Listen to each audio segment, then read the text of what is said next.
Hey y'all, what is going on? What is going on? It's your girl, Melba Pearson, Melba from Miami, also known as the Resident Legal Diva, and it is time for another Mondays with Melba. So before we kick it off, I'm gonna first little news update. I don't know if y'all saw, but Andrew Gillum, who ran for governor in 2018, had been charged subsequently with fraud and all of this foolishness.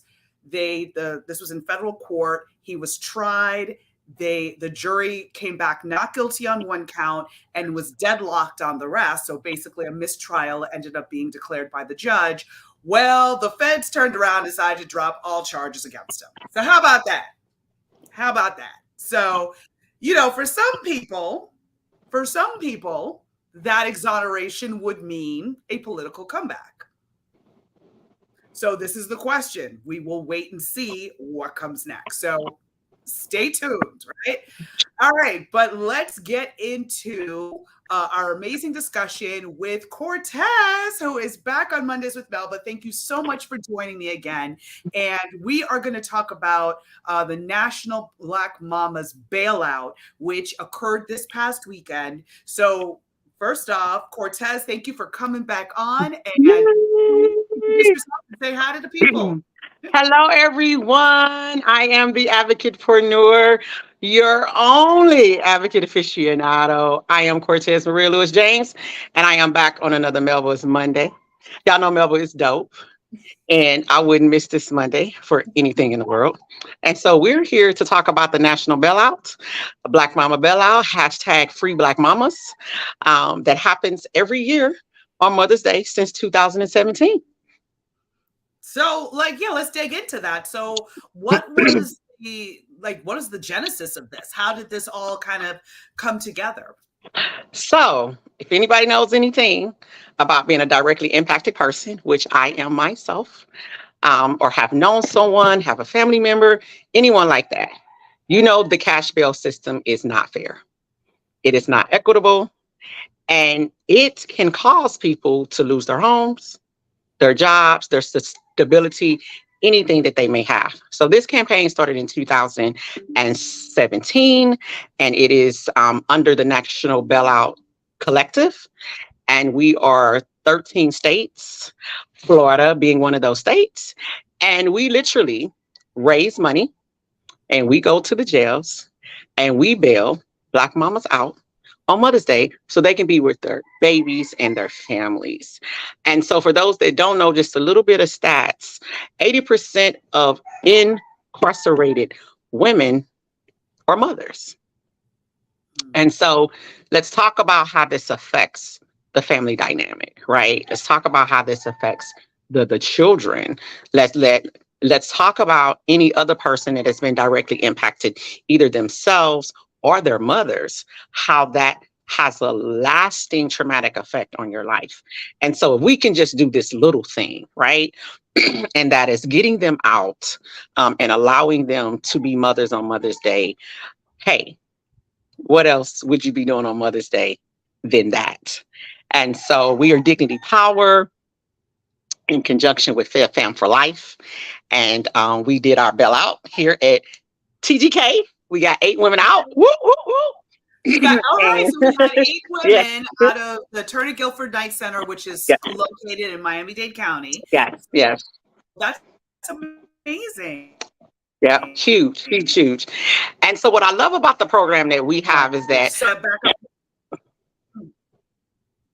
we offer wraparound services, right? So like right now, I'm at home, but we have our ladies in a little stash house, right? And yesterday they got pampered. We're cooking for them. We're feeding them. They got the massages. They got the yoga. And they didn't just get like these regular massages, right? We had massage therapists there.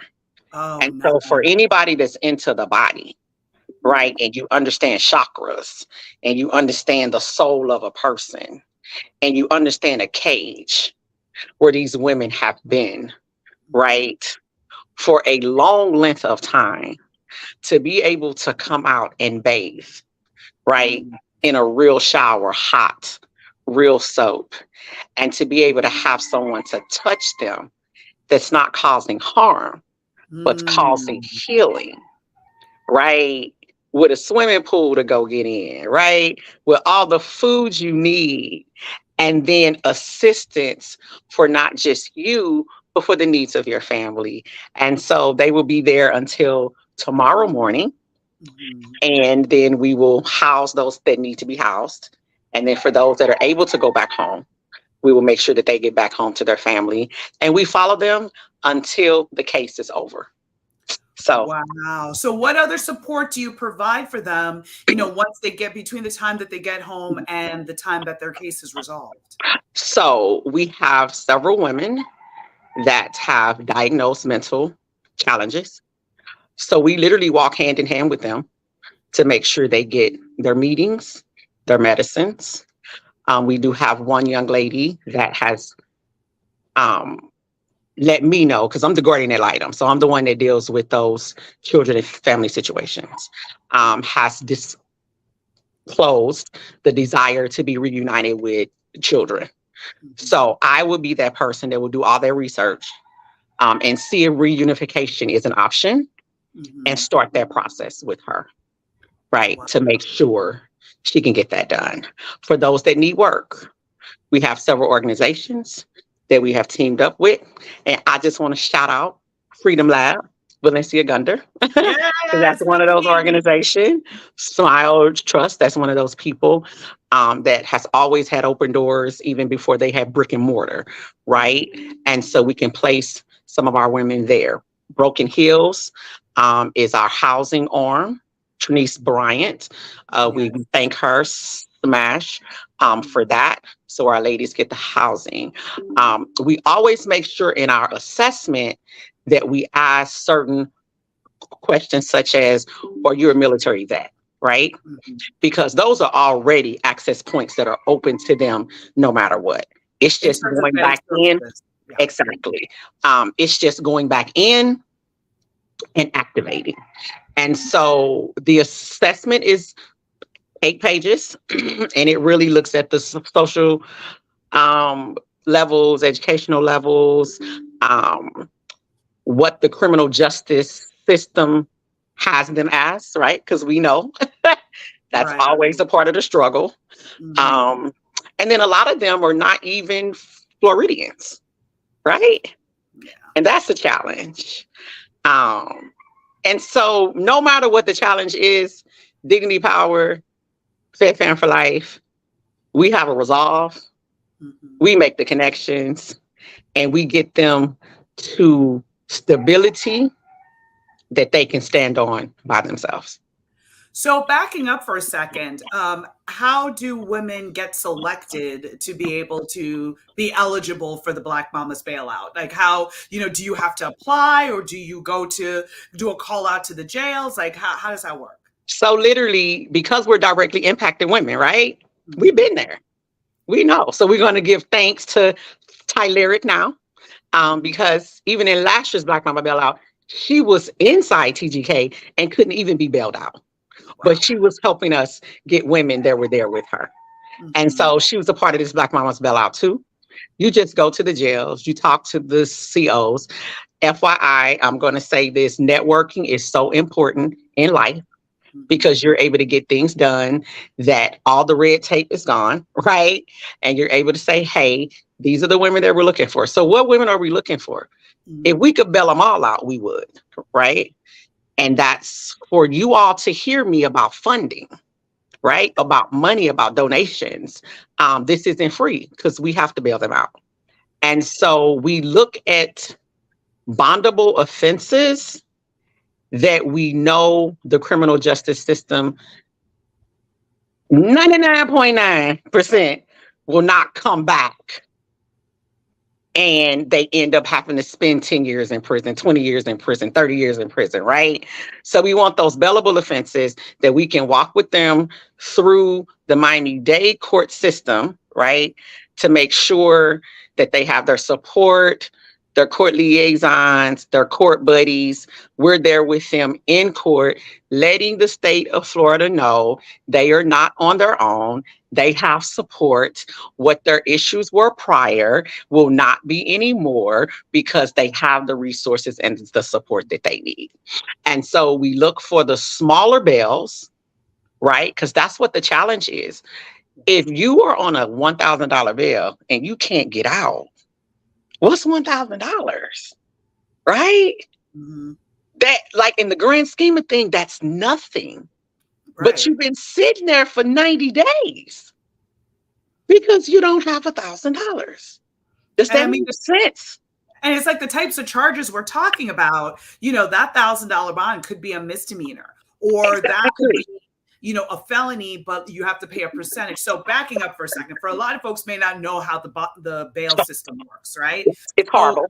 It's horrible, but basically in the states where you actually have to post bail, right? Because not every state has that. Like the District of Columbia doesn't have the bail system. Nope. All risk assessment based. New York implemented some bail reform. They ran it back, but that's a whole other complicated scenario. But in most places, if you are arrested for a particular charge, you are assigned each charge has a certain number assigned to it. I'm going to make up numbers. So let's say a grand theft, which means you stole something in Florida in the amount that has a value of $750 or more, you may have a bond assigned to you of $5,000. So you would either have to go to the courthouse and pay the $5,000. At the end of the case, if you've come to court, you didn't, skip out on any hearings or whatever, you get your $5,000 back.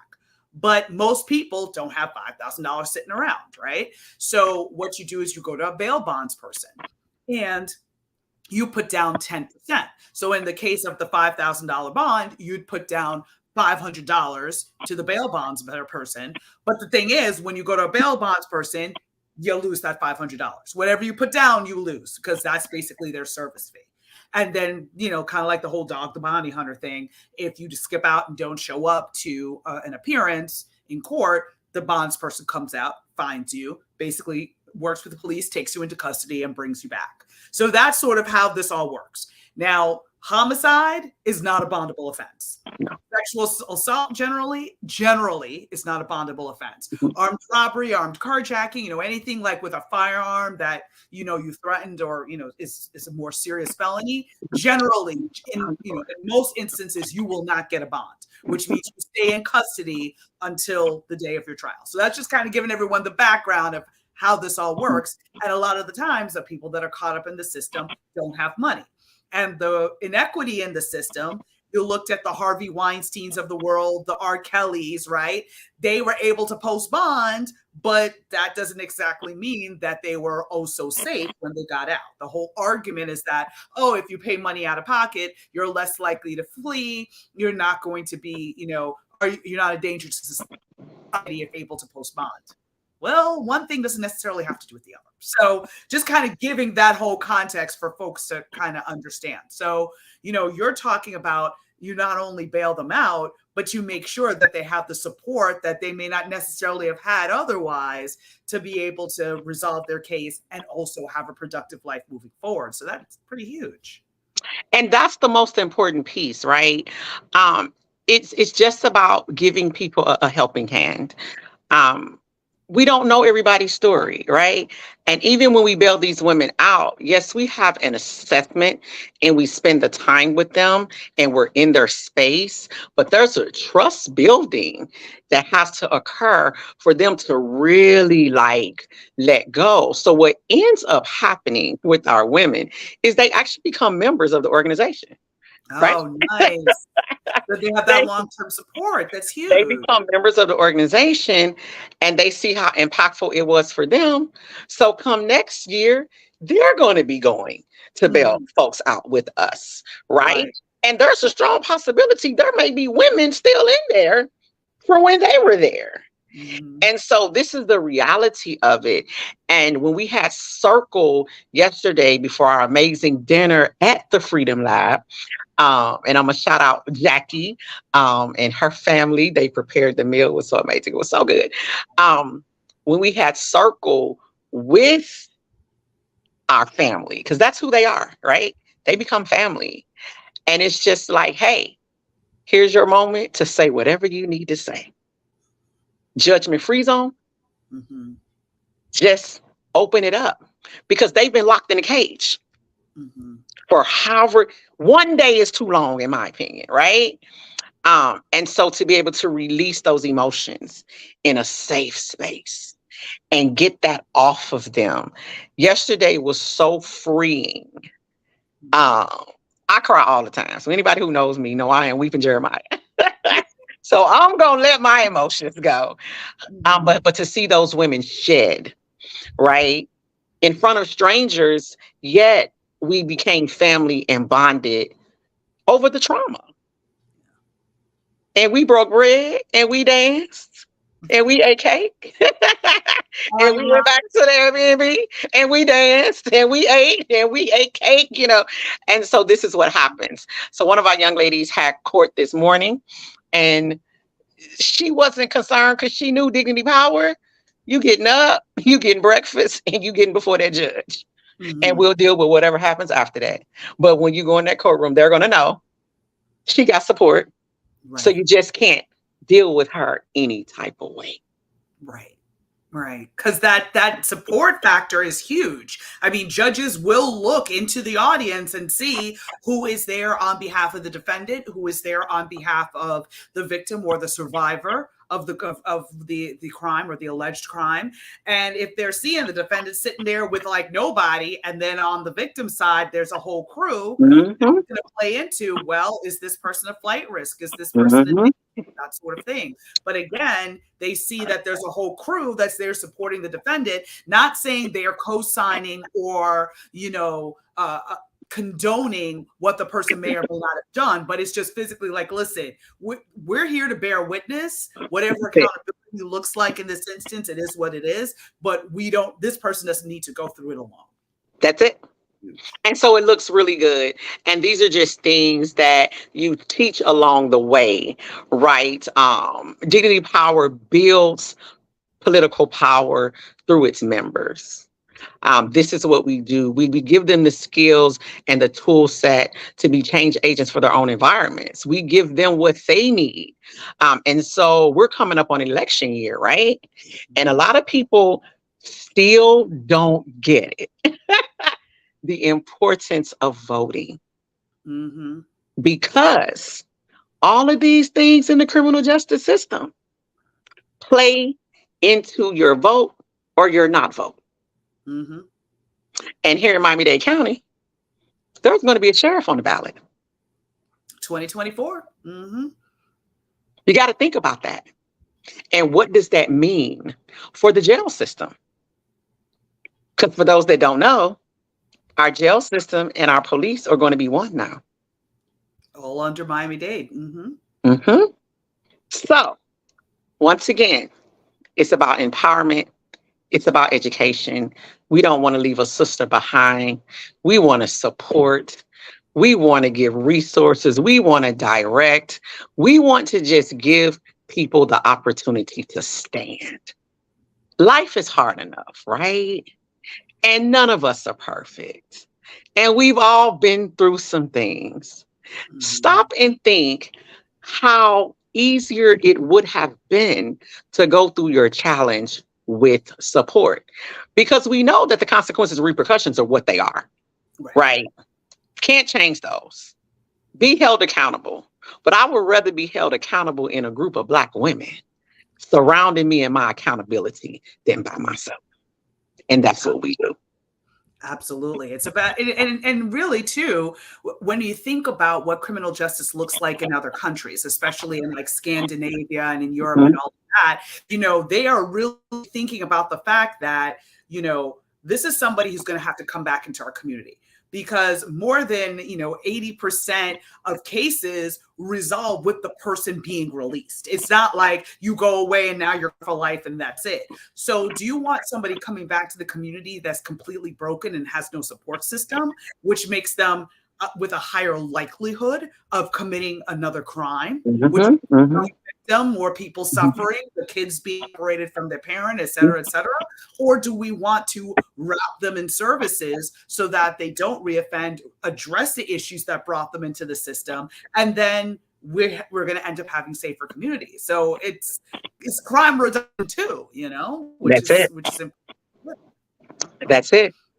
That's it. And you know this stuff like the back of your hand. So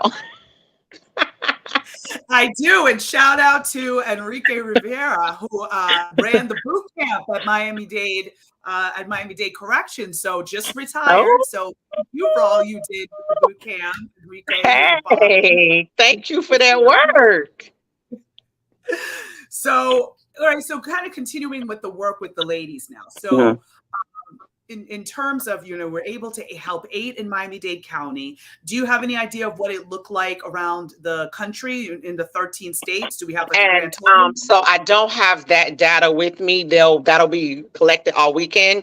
But from what we know from just talking to people, all of our success rates are 95% and above, right? Nice. So we may have 1 or 2 doing a bailout that ends up having to go to prison. Mhm. And so Dignity Power is also connected with Fam for Life, and that's Lubbock, Texas. And the ED is Tiny's Hall. She's one of the young women that was pardoned by Donald Trump through the work of Trey Johns, right? Who is the Mhm. exiting ED of Dignity Power. And Right. so Hey. during that time period of all of these pardons being given, she was graced to get one. So she is doing Black Mama Bailout in Lubbock, and it is amazing. She has gotten her network together. They literally, Fam for Life in Lubbock does the same thing. Now, anybody that knows anything about Lubbock, there is nothing in Lubbock, Texas. Okay? Nothing. Zero. But this Black woman has truly turned her pain into purpose Mhm. with just going back in her community, right? Mhm. Dealing with the elected officials, right? Yep. Dealing with the police officers, dealing with the jails, dealing with the community, and saying, I'm here to help give a solution to what you all have made a problem. Yeah. We shouldn't be jailing people because they're hungry, right? We shouldn't be jailing people because they're houseless or Mhm. homeless. We shouldn't be Mhm. jailing people for that. We should really be meeting their need. Right. And so in Lubbock, Texas, she is doing that work. She's amazing with it. And all across the country with the other 13 states, everybody is doing the work.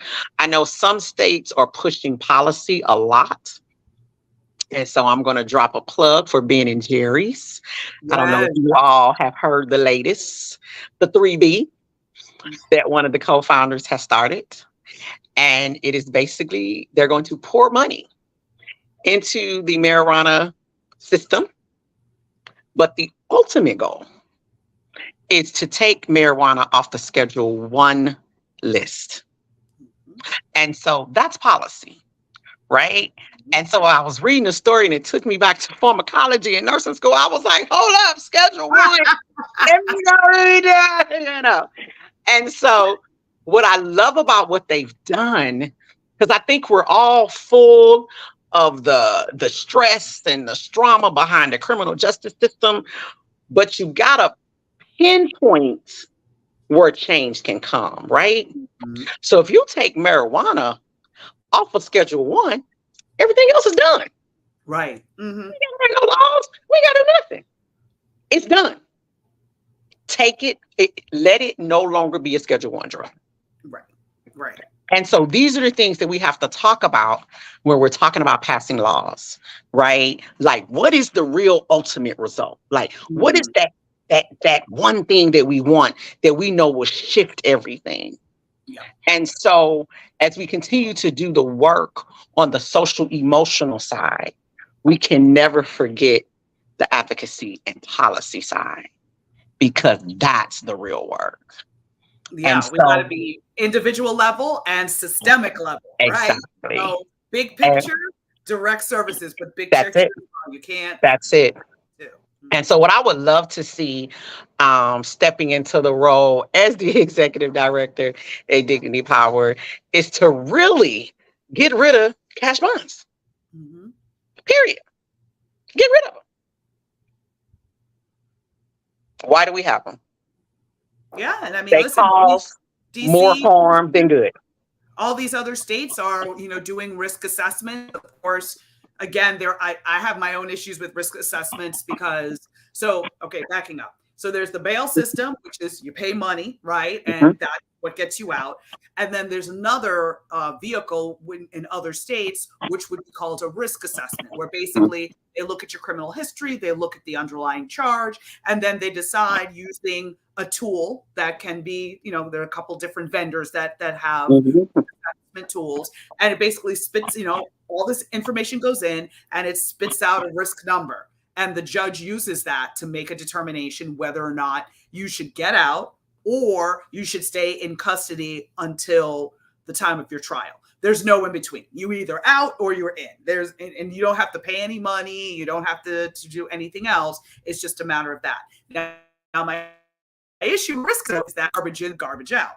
So if you've had a high number of criminal justice contacts, not because you've done anything, but just because you live in an under-resourced neighborhood, and all the times the cops may have stopped you, whatever, case got dropped, nothing happened, but all of those contacts stack up. And so that could end up giving you a higher risk score, which means the judge may hold you in custody. And the judge is like, I'm stuck because the risk assessment told me that you're a problem. And so I can't let you out. So that's where I'm stuck in the whole system. I have seen there's no perfect solution. I get Exactly. that. But exactly. There's no perfect, like Right. nothing's perfect. I would like to see, like, if I could probably have it my way in my little non-reality world, like if you want some money, just put everybody on ankle monitors. Yeah. Period. Like that'll do it. Like put everybody on ankle monitors. It's not going to solve the problem, Right. but if you feel the need that you have to monitor someone, right, and you have to watch what they're doing, then just do that. But the continual caging of human beings, there's no dignity in that. Like it's just not. Especially if you're supposed to be innocent until proven guilty. Exactly. You haven't been proven guilty of anything yet. You've been charged, but you haven't been proven guilty. So you're presumptively losing your freedom before anything's happened, before Exactly. any judgment has been made by a judge, by a jury of your peers, by anyone. So Exactly.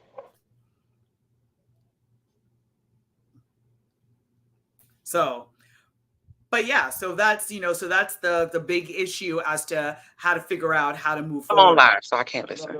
Yeah. Listen, this is real time. Life be lifing, right? So, all right. So we know we've got a lot happening. This has been a really productive, Mother's Day weekend and all of that. So the question is going to be, how can folks learn more and how can folks support for coming up for next year? Because again, from what you described, this is not like a one-day event and that's it and we keep it moving. No. Y'all are doing work in between Mother's Days and supporting folks so that they the work continues. We don't stop working. So you can always reach us at dignitypower.org. That is where our website, you can sign up. If you are unctioned to donate, that is at Cash App Dignity Power Inc. You can always send money there. Hit me up, the Advocatepreneur, Cortes Maria Lewis James. The same thing all over social media. You got the Freedom Lab. You can come there at any time. Hey, I need to meet with somebody for dignity. If you have a family member that may be arrested and needs bail, yes, there's a major bailout for Mother's Day, right? Major. But as long as the funding is there, it happens any other time, hit us up, right? We're still dealing with the Diamonds Ford and Anthony Gantz case. Jacksonville, where we almost $1 million to them, right? To get them out. Wow, that was so amazing. And we have supported them, and they have been successful. Them charges must be dropped. Melissa Nelson, sister, we need you to go ahead and do the right thing. Okay. And so they've been out 3 years now, right? Was it easy? But did they have the support of Dignity, Power, and Fed Fam for Life? Yes. Yeah. And so we understand the importance of the support.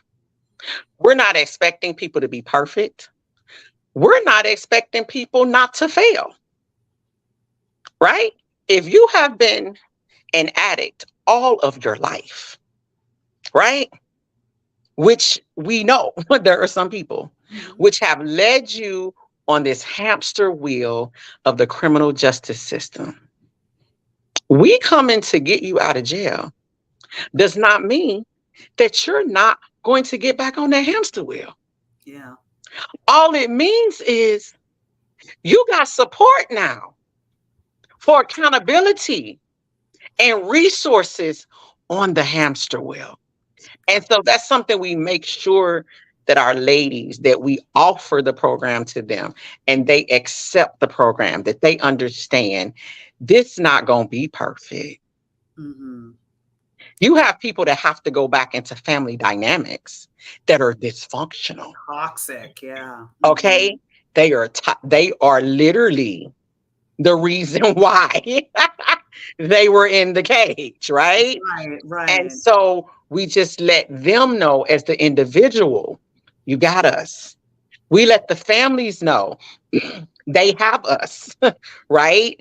And so you all don't have to continue that toxicity that we know happens for those reasons that are systemic. Right. And or individual, right?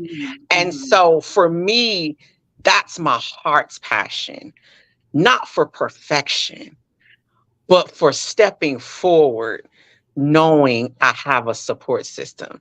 And I just think if every organization would think like that, and that's for profit, not for profit, but anybody that is servicing people, right? That we do not hold them to this unreasonable standard. Okay. Unrealistic. Well, I'm helping you, so you gotta no. I'm not helping anybody. We're not helping anybody. We're serving the community. Big difference. Big difference. We are serving the community. We are giving them the skills and the tool set to be change agents for their own environments. Their story, not my story. But we do have a similar story because we're directly impacted Black women. Right. But growing up in St. Louis, Missouri, and growing up in Miami-Dade County, it's not the same grow up. Right. Two different walks. Exactly. Similar issues impacting, but it may manifest differently. Totally different. And so these are the things that folk that say they're in service to the community have to truly be in service to the community. And so I'm just overjoyed. This is like Mother's Day 3.0, that we're able to love on these women before we have to transition them either into living that they did not have or back home. And just walk alongside them. And we tell them, we following you. Right. This is what you want to do with your freedom. And it has worked. It has worked. I love it. Cortez, thank you, thank you, thank you so much for all you do for these ladies, all you do for our community, and congratulations on another successful Black Mamas Bailout. I'm going to, for everybody that's watching, just check the comments. I'm going to link the Dignity Power website as well as the Freedom Lab. And of course, Cortez is tagged in all the posts so you can directly. And let's see if we can serve more people in our community. So That's it. and everyone, take good Thank care. you. Thank you for coming on and sharing Thank your you. life. And y'all, I will see you next week for a discussion on the death penalty, because that's another thing that has changed this legislative session. So we're going to talk about that. All right, y'all. Take good care. Love you. Bye. Love you. Take care.